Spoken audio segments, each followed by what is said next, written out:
Does voter fraud exist? I don't know for certain. Are you an expert in voter fraud? No, I'm not. Well, why then is Twitter right now putting purported warnings on virtually any statement about voter fraud?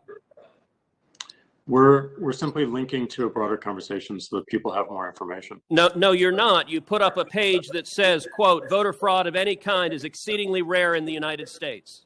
That's not linking to a broader conversation. That's taking a disputed policy position.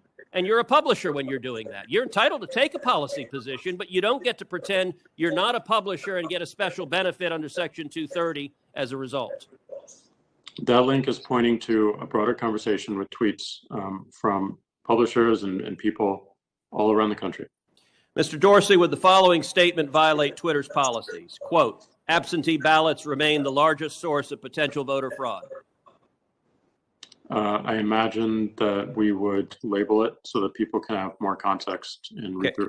How about this quote? Quote, third-party organizations, candidates, and political activists.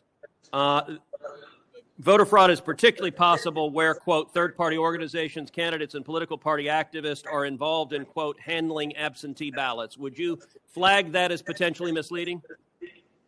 I don't know the specifics of how we might enforce that, but I imagine a lot of these would have a label pointing people to a bigger conversation. Well, you're right. You would label them because you've taken the political position right now that voter fraud doesn't exist. I would note both of those quotes come from the Carter-Baker Commission on Federal Election Reform. That is Democratic President Jimmy Carter and former Secretary of State James Baker. And Twitter's position is essentially voter fraud does not exist. Are you aware that just 2 weeks ago in the state of Texas, a woman was charged with 134 counts of election fraud? Are you aware of that?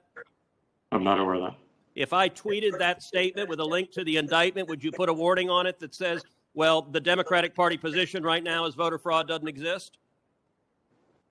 I don't think it's useful to get into hypotheticals, but I don't believe so. You don't believe so? Well, we're going to test that because I'm going to tweet that and we'll see what you put on it.